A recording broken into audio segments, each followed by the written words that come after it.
જય સ્વામિનારાયણ બધાને. ન્યુક્લિયસવાળું ચેપ્ટર શરૂ કરીને આપણે કેટલીક ફંડામેન્ટલ બાબતોની ચર્ચા કરેલી હતી. ન્યુક્લિયસનો પરિચય, એનાથી આગળ વધીને ન્યુક્લિયસની અંદર જે આંતરક્રિયાઓ થાય છે એ ન્યુક્લિયસની અંદરની પરસ્પર આંતરક્રિયા, હા એમાં વચગાળામાં એક આપણે ન્યુટ્રોનની શોધ કેવી રીતે થઈ એનું ડિસ્કશન કર્યું. અને એનાથી આગળ લાસ્ટ લેક્ચરની અંદર ન્યુક્લિયસના પરિમાણો, ન્યુક્લિયર પરિમાણ, ખાસ કરીને ન્યુક્લિયસનું પરિમાણ મીન્સ કે ન્યુક્લિયસની ત્રિજ્યા, આનું ડિસ્કશન કરેલું હતું.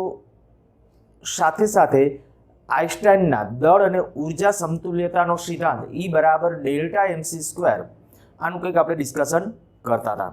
આજે ખૂબ અગત્યનો ટોપિક, સ્ટેટ બોર્ડની દ્રષ્ટિએ પણ ખૂબ કામનો, ન્યુક્લિયસની બંધન ઉર્જા.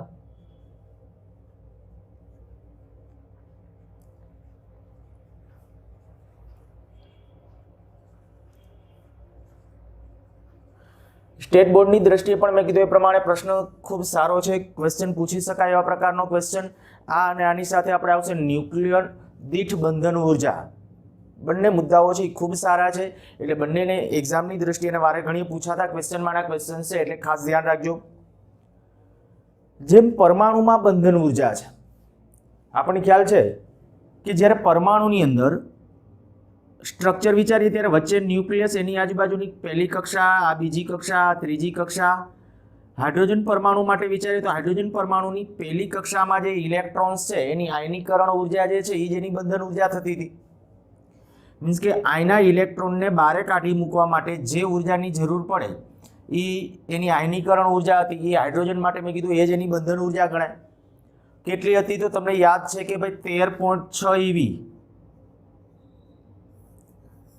આ 13.6 EV એની હાઇડ્રોજન પરમાણુની પહેલી કક્ષામાં રહેલા ઇલેક્ટ્રોનની બંધન ઉર્જા છે. હું સ્પષ્ટ બોલું છું, હાઇડ્રોજન પરમાણુની પહેલી કક્ષામાં રહેલા ઇલેક્ટ્રોનની બંધન ઉર્જા. આવી રીતે આપણે કહીએ ભાઈ આ ન્યુક્લિયસની અંદર આજે આપણે કીધું ભાઈ આખો એક મોટો ઓરડો, એ આખો પરમાણુ ગણીએ તો એની અંદર રહેલી એક ટાચણી અને ટાચણીનો ટોપ એટલે કે માથું, એ ન્યુક્લિયસ છે. આ ન્યુક્લિયસની અંદર ઘણા બધા ન્યુક્લિયોન આવેલા છે. આપણે ભણી ગયા ન્યુક્લિયોન એટલે કોણ? પ્રોટોન અને ન્યુટ્રોન. ઘણા બધા પ્રોટોન અને ન્યુટ્રોન આવેલા છે. તો એવો બધા એકબીજા સાથે જકડાયેલા છે. શું કામ જકડાયેલા છે એ ડિસ્કશન કરીશું. પણ એ જ્યારે એકબીજા સાથે જકડાયેલા છે ત્યારે એમને પણ કંઈક બંધન ઉર્જા, કારણ કે એકબીજા સાથે કંઈક બંધાયેલા તો છે જ, નહીંતર આપણે આવું ભણી ગયા કે ન્યુક્લિયસને કોઈ ચોક્કસ પૃષ્ઠ નથી. મીન્સ કે મેં ન્યુક્લિયસ કેવી રીતે છે તો ન્યુક્લિયસની અંદર એમ કહું કે ભાઈ વચ્ચે કેન્દ્રીય ભાગની અંદર ઘનતા છે એ વધારે હોય, પ્રોટોન ન્યુટ્રોન, પછી આમ કંઈક ઘનતા ઘટતી જતી હોય, છૂટાછેડે આમ ઘનતા. ન્યુક્લિયસને કોઈ ચોક્કસ પૃષ્ઠ નથી. આ જ્યારે ન્યુક્લિયસની ત્રિજ્યાનો આપણે અંદાજ મૂકતા હતા ત્યારે આપણે કીધું. હવે જો આ બધા બાઉન્ડ છે, મીન્સ કે આ બધા આટલા સાંકડા એવા વિસ્તારની અંદર છે, એ બધા એકબીજાની નજીક રહેલા છે, એનો અર્થ કે કંઈક બંધાયેલા છે. એને કોઈક ઉર્જા છે એના માટેનું પ્રેરક છે. તો આ ઉર્જા કઈ છે એ જે આપણે કહીએ કે આઇન્સ્ટાઈનના E બરાબર ડેલ્ટા MC સ્ક્વેર ઉર્જા અને દળના સમતુલ્યતાના સિદ્ધાંત ઉપરથી છે સમજાવી શકાય. તો ત્યાં આ જે કહીએ ડેલ્ટા M, એ ડેલ્ટા M અહીંયા પરમાણુય અથવા ન્યુક્લિયસ માટે કહેવાય દળ છતી. હવે સૌથી પહેલા તો હું આમ કહું, કોઈ પણ ન્યુક્લિયસ, આમ તો પરમાણુ નું કુલ દળ તેના ઘટક ન્યુક્લિયોન ના કુલ દળ કરતા હંમેશા ઓછું હોય છે. ન્યુક્લિયસનું દળ, કોઈ પણ ન્યુક્લિયસ લઈ લો, હાઇડ્રોજન ન્યુક્લિયસ લઈ લો, ઓક્સિજન ન્યુક્લિયસ લઈ લો, કોઈ પણ ઓક્સિજન લઈ લો ને તો એના ન્યુક્લિયસનું દળ, આપણે પરમાણુનું દળ કરી શકાય માસ સ્પેક્ટ્રોમીટરથી. એમાંથી ઇલેક્ટ્રોનનું દળ બાદ કરી નાખો, ઇલેક્ટ્રોનનું દળ બાદ કરી નાખીએ આપણે. હમણાં હું દળ લખું છું, પણ એ ઇલેક્ટ્રોનનું દળ બાદ કરી નાખીએ તો આપણને ન્યુક્લિયસનું દળ મળી જાય. તો એક ન્યુક્લિયસનું દળ થયું ગમે એ તત્વ, દાખલા તરીકે હાઇડ્રોજન, તો હાઇડ્રોજનના ન્યુક્લિયસનું દળ કરવું શું કરવાનું? માસ સ્પેક્ટ્રોમીટરની મદદથી હાઇડ્રોજન પરમાણુનું દળ નક્કી કરી લેવાનું. હાઇડ્રોજન પરમાણુનું દળ નક્કી થાય, એમાંથી ઇલેક્ટ્રોનનું દળ બાદ કરી નાખો એટલે હાઇડ્રોજન ન્યુક્લિયસનું દળ મળી ગયું. તો એના ઘટક ન્યુક્લિયોનના કુલ દળ કરતાં ઓછું હોય છે. હવે એની અંદર ઘટક ન્યુક્લિયન એટલે કોણ? પ્રોટોન. તો એની અંદર તો એક જ છે એટલે એ બાઉન્ડ અવસ્થાની અંદર એના માટે કંઈ જોવાનું નથી. પણ ડ્યુટેરિયમ, ટ્રિટિયમ એની અંદર હોય. હાઇડ્રોજનની અંદર તો એક જ પ્રોટોન છે, બીજું કશું છે જ નહીં. સામાન્ય હાઇડ્રોજન જેની વાત કરીએ છીએ. પણ ડ્યુટેરિયમ છે, ટ્રિટિયમ છે કે ઓક્સિજન છે, કાર્બન છે, આવા કોઈ પણ લઈ લો. હું ખાલી એક સમજવા માટે અત્યારે તમને કહું કે માની લો કે C612 આની અંદર 6 પ્રોટોન, 6 ન્યુટ્રોન, 6 ઇલેક્ટ્રોન. આ સ્ટેટમેન્ટ શું કહે છે ને એ આપણે સમજવું છે. 6 પ્રોટોન, 6 ન્યુટ્રોન અને 6 ઇલેક્ટ્રોન એટલે આ ન્યુક્લિયોન છે. ન્યુક્લિયસમાં આવેલા ન્યુક્લિયોન એટલે આ તો કક્ષામાં છે.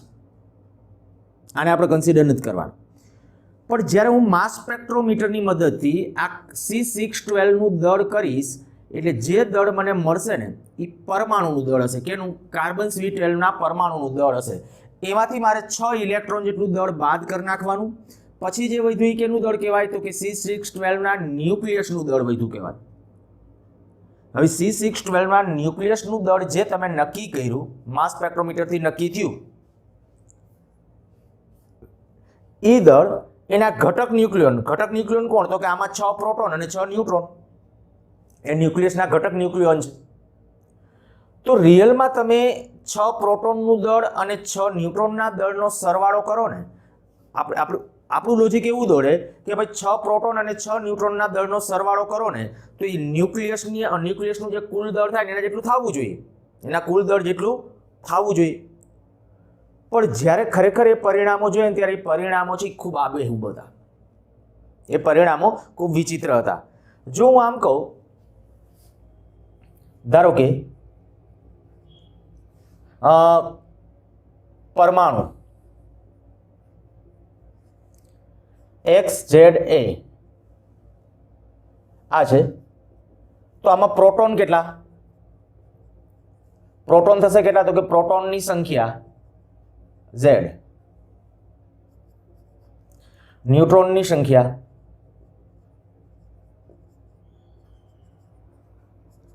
N કહું તો A - Z થશે. ઇલેક્ટ્રોન કેટલા છે? તો ઇલેક્ટ્રોનની Z જેટલા થશે. તો અહીંયા શું કહે છે? આપણે જે અત્યારે કે આ જે છે એને દળ છતી તરીકે વ્યાખ્યાયિત. દળ છતી એટલે શું? જો ડેલ્ટા M કહું તો Z પ્રોટોનનું દળ, MP એ પ્રોટોનનું દળ છે, પ્રોટોનની સંખ્યા કેટલી? Z પ્રોટોનનું દળ વત્તા NMN, N ન્યુટ્રોનની સંખ્યા છે, Mn એ ન્યુટ્રોનનું દળ છે, માઇનસ M એ ન્યુક્લિયસનું દળ છે. MP પ્રોટોનનું દળ, Mn ન્યુટ્રોનનું દળ અને M કેપિટલ M જે છે ન્યુક્લિયસનું દળ, પરમાણુનું દળ નહીં, ધ્યાન રાખજો, ન્યુક્લિયસનું દળ. આવું લખું છું. આ દળ છતી આપણે કરી કે ખરેખર શું થયું? જ્યારે કોઈ પણ તત્વનું પરમાણુ, આપણે અત્યારે કોઈ અજ્ઞાત રીતે ખાલી અથવા ચલ એક લઈ લીધું છે પરમાણુ, માની લો કે ZXA જેનો પરમાણુ ક્રમાંક Z છે, પરમાણુ ભાર A છે, તો આમાં પ્રોટોનની સંખ્યા ખબર પડે, ન્યુટ્રોનની સંખ્યા ખબર પડે. હવે એક પ્રોટોનનું દળ MP હોય તો Z પ્રોટોનનું દળ કેટલું? ZMP. N ન્યુટ્રોનનું દળ કેટલું? NMN. માઇનસ કેપિટલ M શું છે? તો કે ન્યુક્લિયસનું દળ, પરમાણુનું, આ પરમાણુ લખ્યું છે એટલે આ પરમાણુનું દળ ન લખાય જાય, ન્યુક્લિયસનું દળ છે તો એને દળ છતી કહેશું. જો આ મેં શું લખ્યું હતું? કોઈ પણ ન્યુક્લિયસનું દળ એટલે આ તેના ઘટક ન્યુક્લિયોનના કુલ દળ કરતાં હંમેશા ઓછું હોય છે. આ ઘટક ન્યુક્લિયોન પ્રોટોન એનું કુલ દળ, આ ઘટક ન્યુક્લિયોન ન્યુટ્રોન એનું કુલ દળ, તો એના કુલ દળ કરતાં આ ન્યુક્લિયસનું દળ ઓછું હોય છે. અને જેટલું ઓછું છે ને એને કહેવાય એની દળ છતી. અને આ દળ છતીને અથવા દ્રવ્યમાન છતી, આનું બીજું નામ કેવું શું કહેવાય? દ્રવ્યમાન છતી.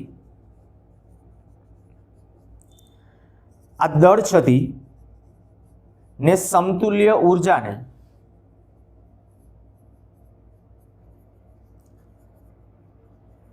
ન્યુક્લિયસની બંધન ઉર્જા કહે છે. દળ છતીને સમતુલ્ય અથવા તો દ્રવ્યમાન છતીને સમતુલ્ય ઉર્જાને ન્યુક્લિયસની બંધન ઉર્જા કહે છે. અહીંયા સુધી સમજી ગયા હશો બધા, બરાબર? ખાલી આટલો આમ મુખ્ય જો કે ટોપિક આટલો જ છે. તમને કદાચ એમ કે ભાઈ ન્યુક્લિયસની બંધન ઉર્જા સમજાવો તો આપણે કહેવાનું કોઈ સ્વાભાવિક આપણે શું માનતા હોઈએ તો કે કોઈ પણ ન્યુક્લિયસ ગમે ત્યારે તમે જો ન્યુક્લિયસ છે એનું દળ કરો તો ન્યુક્લિયસનું દળ કેના જેટલું હોવું જોઈએ આપણી માન્યતા અનુસાર? તો કે એની અંદર રહેલા જે પ્રોટોન અને ન્યુટ્રોન છે એની ટોટલ સંખ્યા જે થાય એના દળ જેટલું થવું જોઈએ, ટોટલ દળ જેટલું થવું જોઈએ. પણ ખરેખર જ્યારે એ એક્સપેરિમેન્ટ થયા ત્યારે ખબર પડી કે એવું થતું નથી. થાય છે શું? તો કે કોઈ પણ ન્યુક્લિયસનું દળ એ તેના ઘટક ન્યુક્લિયોનના કુલ દળ કરતાં ઓછું હોય છે.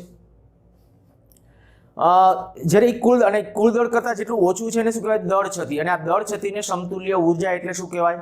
ન્યુક્લિયસની બંધન ઉર્જા. કારણ કે દળ કાંઈક નાશ પામ્યું.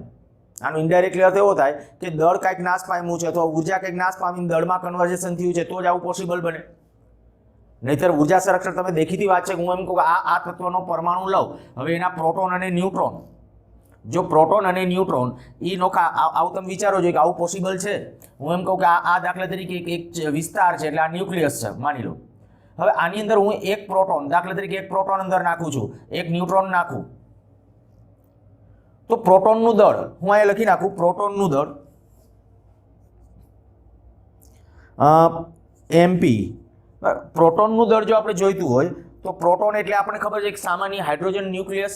તો પ્રોટોનનું દળ કેટલું આવે તો કે 1.00727 AMU એટમિક માસ યુનિટની અંદર કંઈક દળ આટલું થાય. આ આંકડાઓ એક યાદ રાખી લેજો. ન્યુટ્રોનનું દળ મેં આગલા લેક્ચરમાં પણ લખ્યું હતું 0.00866 AMU અને ઇલેક્ટ્રોનનું દળ આ ઇલેક્ટ્રોન 0.00055 AMU. આ ત્રણે આંકડાઓ યાદ રાખજો. આગળ જતા કેલ્ક્યુલેશન કરવામાં થોડા હેલ્પફુલ થશે. જો કે તમને ડેટાની માહિતીની અંદર આ બધા આપશે, છતાં કદાચ ન આપ્યા હોય તો આના માટે હું તમને કહું કે આપણે અપેક્ષા આપવાની નહીં રાખીએ. પ્રોટોન, ન્યુટ્રોન અને ઇલેક્ટ્રોનના દળ AMUની અંદર છે યાદ રાખી લેશું. બરાબર? પ્રોટોનનું દળ મેં કીધું છે 1.00727, ન્યુટ્રોનનું દળ કીધું છે 1.00866 અને ઇલેક્ટ્રોનનું દળ કીધું છે 0.00055 AMU. આપણે આવા સામાન્ય એમને જાણીએ છીએ કે જેની અંદર આને દ્રવ્યમાનને ટ્રાન્સફર કરવું હોય તો એ બધું જાણીએ છીએ. જો હું આના માટેનું ઉદાહરણ તરીકે, દાખલા તરીકે આપણે કહીએ કે ભાઈ ઓક્સિજન, ઉદાહરણ 8O16 માં પ્રોટોન 8, ન્યુટ્રોન એની સંખ્યા 8, ઇલેક્ટ્રોન એ પણ 8. આ બધા 8 છે.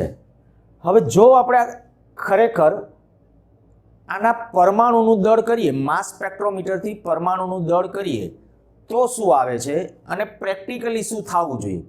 હું અહીંયા અત્યારે બહુ સિમ્પલી તમને કહું કે 8 પ્રોટોનનું દળ એટલે આપણે કરીએ આના ઉપરથી 8 પ્રોટોનનું દળ કેટલું આવશે? 8 ગુણ્યા 1.00727 AMU. આ AMUની અંદર છે. 8 ન્યુટ્રોનનું દળ 8 ગુણ્યા 1.00866 AMU. જો અહીંયા સીધું સિમ્પલી આપણે આવું કરીએ કે આ બેના દળનો કદાચ સરવાળો કરીને 8 વડે ગુણીએ તો પણ ચાલે. આ બેના દળનો સરવાળો કરો તો કંઈક આપણને મૂલ્ય મળવું જોઈએ 2.0039 અને અહીંયા 15 થઈ જવું જોઈએ. હા, 15 આવું થશે. આટલા AMU. બરાબર? આ ખાલી આ બેના દળનો સરવાળો કર્યો છે. જો આને હું 8 વડે ગુણી નાખું છું 8 વડે, તો આનાથી હવે જે પરિણામ આવ્યું એ પરિણામ કંઈક કેલ્ક્યુલેટરની અંદર ગુણાકાર કરશો તો 8 3 24, 8 3 24, 2, 8 9 72, 72 ને 74, 7, 8 50 40, 40 ને 7 47, 4, 8 1 8 ને 12 પોઈન્ટ 8 દુ 16 કંઈક આટલા AMU આવશે. શું કર્યું છે મેં? ઓક્સિજન ન્યુક્લિયસના જે ઘટક ન્યુક્લિયોન છે ને એનું કુલ દળ આ કયું થયું? આ થયું આટલો પોર્શન. કારણ કે ઓક્સિજનની અંદર 8 પ્રોટોન આવેલા છે, 8 ન્યુટ્રોન આવેલા છે, બરાબર? 8 પ્રોટોન 8 ન્યુટ્રોન. તો 8 પ્રોટોન ને 8 ન્યુટ્રોન એનું ટોટલ દળ આટલું થયું. માસ સ્પેક્ટ્રોમીટરની મદદથી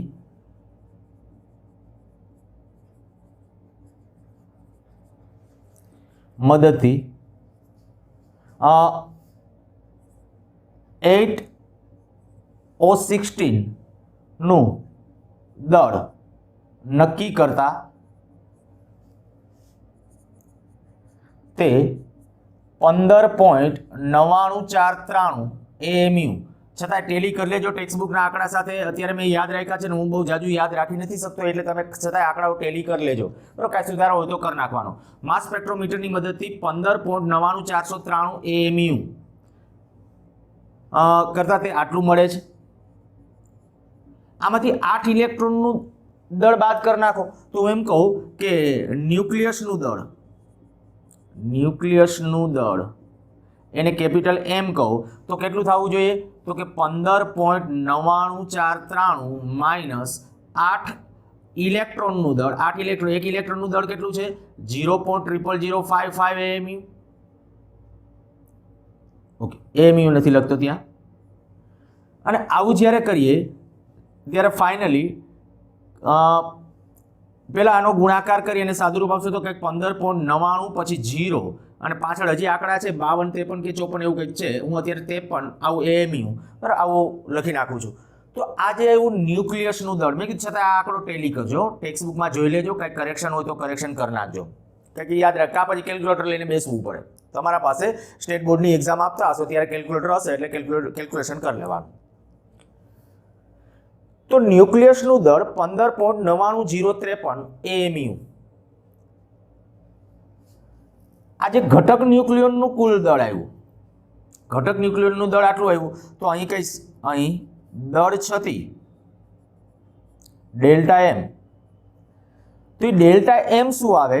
તો કે ડેલ્ટા M દળ છતી ડેલ્ટા M બરાબર 16.12744 માઇનસ 15.99053. જો આ બેની બાદબાકી કરીએ તો 0.13691 લગભગ આવું આવશે, આટલા AMU. કેલ્ક્યુલેટરમાં છતાં ફેરવી લેજો એકવાર. તો આટલા AMU ડેલ્ટા M મળ્યું. આને સમતુલ્ય ઉર્જા, જો આઇન્સ્ટાઈનના સાપેક્ષવાદ મુજબ આને સમતુલ્ય ઉર્જા આપણે ગણીએ તો E બરાબર ડેલ્ટા MC². ડેલ્ટા M આ જે છે 0.13691 AMU ની અંદર છે, એટલે 1.66 ગુણ્યા 10⁻27 kg ગુણ્યા પ્રકાશનો વેગ એટલે 3. અત્યારે હું આશરે ગણતરી કરું છું, 3 ખરેખર 2.99, આમ એક્ઝેક્ટ ગણતરી કરવી હોય તો 3 ગુણ્યા 10⁸ એનો વર્ગ. જો આ લેશો તો ફાઇનલી કંઈક લગભગ 127 MeV આ આવશે. હજી જૂલમાં આવશે, આ જે આવશે તમને આંકડો જૂલમાં આવશે, એને ઇલેક્ટ્રોન વોલ્ટમાં ફેરવશો ત્યાર પછી MEV ની અંદર ટ્રાન્સફર થશે. તો આશરે આ ઉર્જાનું મૂલ્ય કેટલું મળે છે? તો કે ઉર્જાનું મૂલ્ય મળે છે 127 મિલિયન ઇલેક્ટ્રોન વોલ્ટ. આનું ઇનડાયરેક્ટલી તમે એવો પણ કરી શકો કે ભાઈ ન્યુક્લિયસ છે ને એ સ્ટ્રોંગલી બાઉન્ડ છે, સ્ટ્રોંગલી બાઉન્ડ છે. સાદી રીતે કહું, હાઇડ્રોજન પરમાણુનું આપણે જે ડિસ્કશન કર્યું, સાદા સિમ્પલમાં સિમ્પલ આપણે પરમાણુ લીધો હાઇડ્રોજન. હાઇડ્રોજનની ધરા સ્થિતિમાં રહેલો ઇલેક્ટ્રોન, એની બંધન ઉર્જા કેટલી? 13.6 eV. જો ઈ ઇલેક્ટ્રોનને ઈ કક્ષામાંથી ઉત્તેજિત કરીને બહાર કાઢવો હોય તો એના માટે ડિસ્ચાર્જ નળી લેવી પડે. હવે ડિસ્ચાર્જ નળીની અંદર ખૂબ ઊંચા વોલ્ટેજ હોય ત્યારે એનું આયનીકરણ થાય. તો સ્વાભાવિક તમે સમજી શકો કે ભાઈ ત્યારે જો 13.6 ઇલેક્ટ્રોન વોલ્ટ છે અને અહીંયા મિલિયન ઇલેક્ટ્રોન વોલ્ટ છે, મિલિયન એટલે 10⁶, તો સ્ટ્રોંગલી બાઉન્ડ છે એમ કહેવાય. ન્યુક્લિયસના બધા ન્યુક્લિયોન સ્ટ્રોંગલી બાઉન્ડ છે, અને જે એકદમ પ્રબળતાથી જ્યારે બાઉન્ડ છે, બંધાયેલા છે, ત્યારે આપણે કહી શકીએ કે એની બંધન ઉર્જા વધારે જ મળવાની હતી. એટલે બંધન ઉર્જા આપણે કે 100 ટૂંકમાં મિલિયન ઇલેક્ટ્રોન વોલ્ટમાં મળે છે. ડ્યુટેરિયમ ન્યુક્લિયસ હોય તો કંઈક 2.24 MeV જેટલી મળે. ડ્યુટેરિયમ માટે વાત કરું તો ડ્યુટેરિયમ માટે જો આ જ રીતે કેલ્ક્યુલેશન કરવું હોય તો કરી શકો.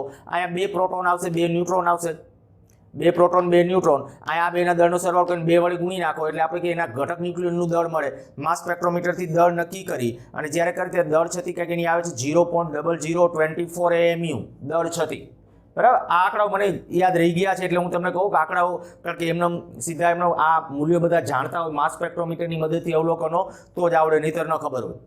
તો ન્યુક્લિયસનું દળ અને હા ડેલ્ટા એમ મેં કીધું કે એમાં ડ્યુટેરોન માટે 0.0024 AMU એ મળે અને એને જ્યારે સી વડે ગુણો ત્યારે એ તમને ઉર્જા કંઈક 2.24 MeV ક્રમની મળે.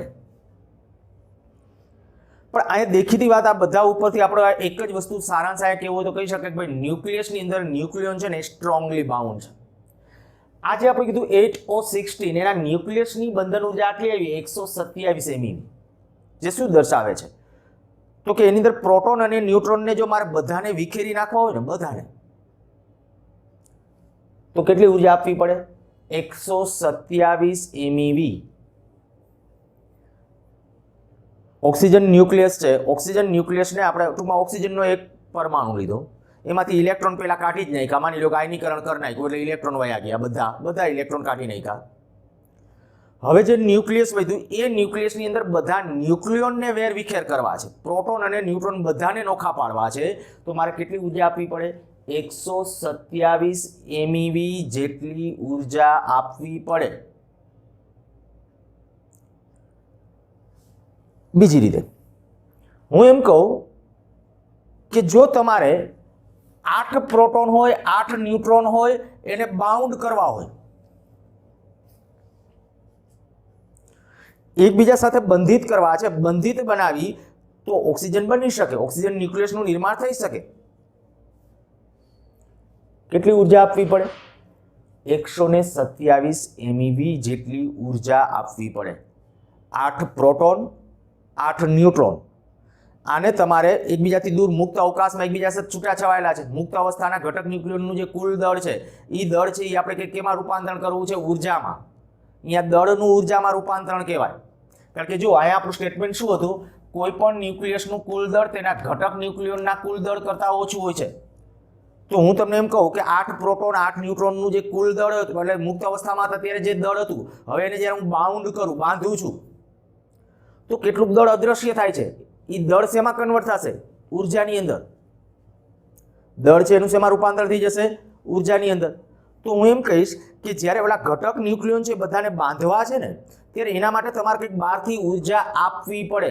ધ્યાન રાખજો, બહારથી ઉર્જા આપવી પડે. અને એ ઉર્જા કેટલી આપવી પડે? તો કે 127 MeV જેટલી ઉર્જા આપો ને ત્યારે બધા ન્યુક્લિયોન જકડાઈને ઓક્સિજન ન્યુક્લિયસ બનાવી શકે. સારું, આટલો ક્વેશ્ચન છે એ ખૂબ સરસ અને કદાચ હું એમ કહું કે ભાઈ બોર્ડની પરીક્ષાની દ્રષ્ટિએ પ્રિફેરેબલ પણ ખરા. તમને એમ કે ભાઈ ન્યુક્લિયસની બંધન ઉર્જા સમજાવો તો ન્યુક્લિયસની બંધન ઉર્જા શું છે? ખાલી વ્યાખ્યા લખી હોય તો આટલી, દળ છતીને સમતુલ્ય ઉર્જાને. પણ દળ છતી લખો ત્યારે એક લખજો ન્યુક્લિયસની દળ છતી, કારણ કે ન્યુક્લિયસની બંધન ઉર્જા છે એટલે. તો ન્યુક્લિયસની દળ છતીને સમતુલ્ય ઉર્જાને ન્યુક્લિયસની બંધન ઉર્જા કહે છે. આ એની વ્યાખ્યા થઈ ગઈ. દળ છતી કેને કહેવાય? તો દળ છતીની વ્યાખ્યા આના ઉપરથી કોઈ પણ ન્યુક્લિયસનું દળ તેના ઘટક ન્યુક્લિયોનના કુલ દળ કરતાં હંમેશા ઓછું હોય છે. દળના આ તફાવતને દળ છતી કહે છે. દળના તફાવતને દળ છતી કહે છે. કોઈને એમ થાય કે ના મારે એવી રીતે નથી લખ્યું અથવા એવી રીતે શબ્દો ભૂલાઈ ગયા છે, તો આવું કરી શકો. ધારો કે કોઈ પરમાણુ છે એ આવી રીતે આમ છે, x z a છે, તો એમાં પ્રોટોનની સંખ્યા z થશે, ન્યુટ્રોનની સંખ્યા n a - z થશે. પછી કહેવાનું જો એક પ્રોટોનનું દળ mp હોય, ન્યુટ્રોનનું દળ mn હોય, તો delta m zmp + nmn - m ને દળ છતી કહે છે. અગાઉ આ રીતે પણ વ્યાખ્યા ચલાવવામાં આવેલી છે. અચ્છા, હવે જ્યારે આપણે આવું કરીએ કે ભાઈ આ ન્યુક્લિયસની બંધન ઉર્જા આપણને મળી ગઈ, સમજાઈ ગયું ન્યુક્લિયસની બંધન ઉર્જા શું છે? દળ છતીને દ્રવ્ય, ટૂંકમાં ન્યુક્લિયસની દળ છતી છે એને સમતુલ્ય ઉર્જાને ન્યુક્લિયસની બંધન ઉર્જા કહેવાય. એ બધા આંકડાઓ હવે આપણા પાસે છે. જો આના ઉપરથી હું એવું કરું કે ભાઈ આ 127 MeV જે આપણને આશરે મળી ઉર્જા, બરાબર, આશરે 100 ન્યુક્લિયસની બંધન ઉર્જા મળી આવી, પણ કેના ન્યુક્લિયસની? 8O16 એના ન્યુક્લિયસની બંધન ઉર્જા આટલી છે. હવે જો આટલી ઉર્જા છે, હું એમ કહું કે આને એના કુલ ન્યુક્લિયોન વડે ભાગી નાખો. કુલ ન્યુક્લિયોન કેટલા છે? કુલ ન્યુક્લિયોન 16. તો આને એના ન્યુક્લિયર આને હું હવે નામ આપી દઉં EN, બાઇન્ડિંગ એનર્જી EN અથવા EB. આ EBN એટલે શું? તો કે EB અપોન A મીન્સ કે 127 કઈ રિયલમાં 127.5 MeV જેટલી છે. આ કેટલું? 16. તો આ 16 વડે ભાગી નાખો ત્યારે આ જે મળશે EBN એને કહેવાય ન્યુક્લિયોન દીઠ બંધન ઉર્જા.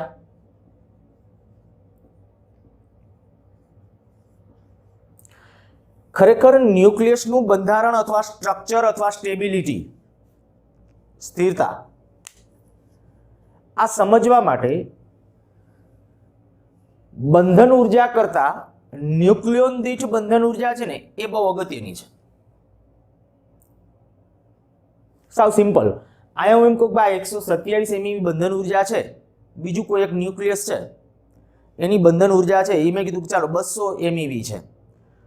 તો કદાચ તમને તરત જ એવો વિચાર આવશે કે ભાઈ 200 MeV વાળું ન્યુક્લિયસ છે એ વધારે સ્ટેબલ હશે. જરૂરી નથી, જરૂરી નથી. હું એક સિમ્પલ વ્યવહારુ ખાલી તમને એમ કહું કે માની લો કે ભાઈ બે કુટુંબ છે. એક કુટુંબની અંદર છે 4 સભ્યો છે, એક વ્યક્તિ કમાવાવાળો છે. બીજું કુટુંબ છે એની અંદર 10 સભ્યો છે. એકમાં 4 સભ્યો છે, બીજામાં 10 સભ્યો છે. કમાવાવાળો એક વ્યક્તિ છે.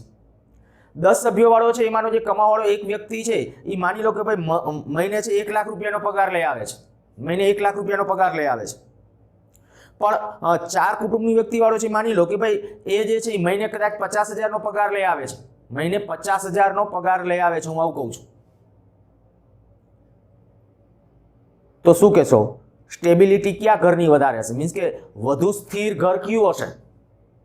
તો કે પ્રત્યેક માથા દીઠ આવક ગણો ને એના ઉપર. પછી બીજા ફેક્ટરો અત્યારે હું ખાલી આમ સમજાવવા માટે મેં ઉદાહરણ આપ્યું. તમે એમ કહો ભાઈ આ ઘરમાં આવા બધા ગઈઢા છે ને માંદા છે ને આવા છે તો આ ઘરમાં એ તકલીફ પડે. પણ એ નહીં. હું અત્યારે ખાલી સિમ્પલી બધી બાકીની કન્ડિશનો સરખી છે તો આપણે એવું કહી શકાય કે ભાઈ માથા દીઠ આવક એ અગત્યનું છે. અને એટલે જ જો આપણા ઇકોનોમીમાં તમને ખબર હોય તો માથા દીઠ આવક અગત્યની છે. ભારતની આપણે કહીએ તો માથાદીઠ આવક ઓછી છે એટલે આપણે કહીએ કે ભાઈ વિકાસશીલ દેશોની અંદર નામ છે. પણ આપણા અત્યારે ઘણા બધા એવા ઉદ્યોગપતિઓ છે કે જે આખા વર્લ્ડની અંદર જે ઉદ્યોગપતિઓ છે એના કરતાં અગ્નિમરોળની અંદર છે કેટલાક. તો એનાથી કંઈ આપણે એમ કહીએ જે સ્ટેબિલિટી છે ને એ કે ન્યુક્લિયોન દીઠ આ ન્યુક્લિયસ માટે કેવું હોય ને તો ન્યુક્લિયોન દીઠ બંધન ઉર્જા ક્યાંક નીટની અંદર કે એની અંદર પ્રશ્ન પણ આવી રીતે પૂછ્યો છે કે નીચેનામાંથી કોણ એ ન્યુક્લિયસની સ્થિરતાનું માપ છે? ન્યુક્લિયસની સ્થિરતાનું માપ છે. તો ન્યુક્લિયસની બંધન ઉર્જા કે ન્યુક્લિયોન દીઠ બંધન ઉર્જા? તો શું કહેશું? ન્યુક્લિયોન દીઠ બંધન ઉર્જા. આ સ્ટેટમેન્ટ એક લખી નાખો. ન્યુક્લિયોન દીઠ બંધન ઉર્જા એ ન્યુક્લિયસની સ્થિરતાનું માપ છે. હવે હું એના ડિસ્કશનમાં જાઉં છું. ન્યુક્લિયોન દીઠ બંધન ઉર્જા એ ન્યુક્લિયસની સ્થિરતાનું માપ છે. ટૂંકમાં આપેલું ન્યુક્લિયસ કેટલું સ્ટેબલ છે, કેટલું સ્થિર છે એનો આધાર એની ન્યુક્લિયોન દીઠ બંધન ઉર્જા ઉપર છે. તો આમાં તમને કંઈક ઓક્સિજન માટે આ જે મળે એ એની ન્યુક્લિયોન દીઠ બંધન ઉર્જા કહેવાય. પ્રમાણમાં ઘણી ઊંચી હશે. આપણે કહી શકાય કે 7ની આજુબાજુ હશે. હા, 7ની નજીક, 7 ઉપર છે, 7.5ની નજીક હશે. તો આપણે કહી શકાય 7.5 MeV જેટલી. મીન્સ કે એનો ઇનડાયરેક્ટ અર્થ એવો થયો કે એમાં રહેલા ઘટક ન્યુક્લિયોન એટલે કે ઓક્સિજન ન્યુક્લિયસની અંદર પ્રત્યેક ન્યુક્લિયોનને બહાર કાઢવો હોય ને તો 7.5 MeV જેટલી સરેરાશ ઉર્જાની જરૂર. સરેરાશ શબ્દ બોલું છું. સરેરાશ એટલી ઉર્જાની જરૂર પડે. તો ન્યુક્લિયોન દીઠ બંધન ઉર્જા એ ન્યુક્લિયસની સ્થિરતાનું માપ છે. ચલો અહીંયા સુધી સમજાઈ ગયું. અચ્છા, સાથે સાથે એક કામ કરીએ. ટેક્સ્ટ બુકની અંદર છે ને આ એક આવું ઉદાહરણ આપેલું છે. લઈ લઈએ ઉદાહરણ.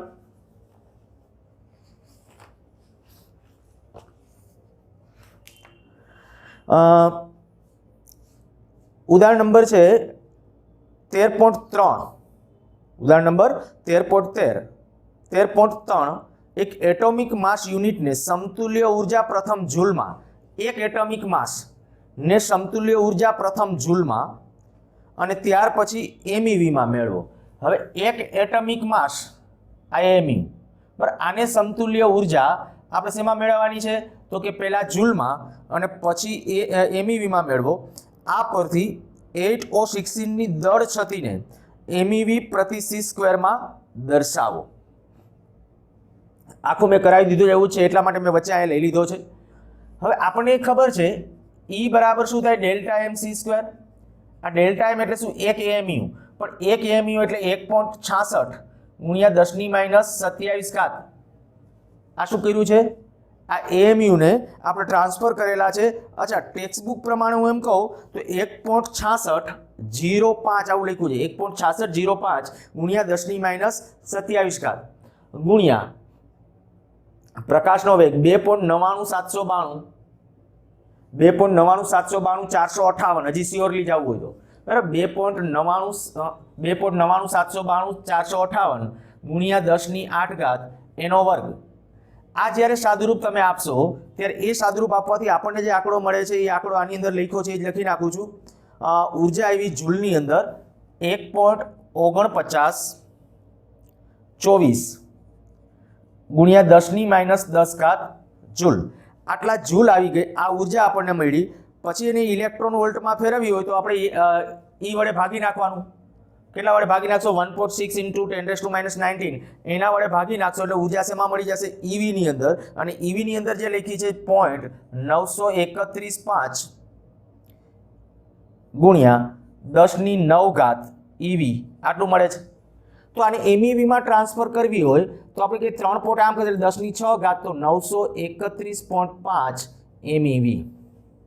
હવે તમારે ખાસ ગુજકેટ વાળા બાળકોએ પણ આ એક આંકડો ખાસ યાદ રાખજો. એક એમયુ એટલે કેટલા એમઈવી 931.5 એમઈવી. એક એમયુ ને સમતુલ્ય ઉર્જા કેટલી એક એમયુ દળને સમતુલ્ય ઉર્જા કેટલી 931.5. યાદ રાખજો ભૂલાઈ ન જવી જોઈએ. ક્યારેક ઉર્જા આપે કેવી ને આવા ખાલી જગ્યાઓ પૂછાયેલી છે પૂછાયેલા બધા પ્રશ્નોની વાત કરું. એક એમયુ બરાબર ખાલી જગ્યા કે ઈવી કિલો ઇલેક્ટ્રોન વોલ્ટ. પછી ક્યારેક આમ કે એક ઈવી બરાબર ખાલી જગ્યા એએમયુ. તો દેખીતી વાત છે તમારે શું કરવું પડે આ એમઈવી ને પહેલા શું કરી નાખો 10 ની 6 ઘાત અને આ પદને આમ છેદમાં લઈ લો. જે આન્સર આવે એટલા એએમયુ થશે.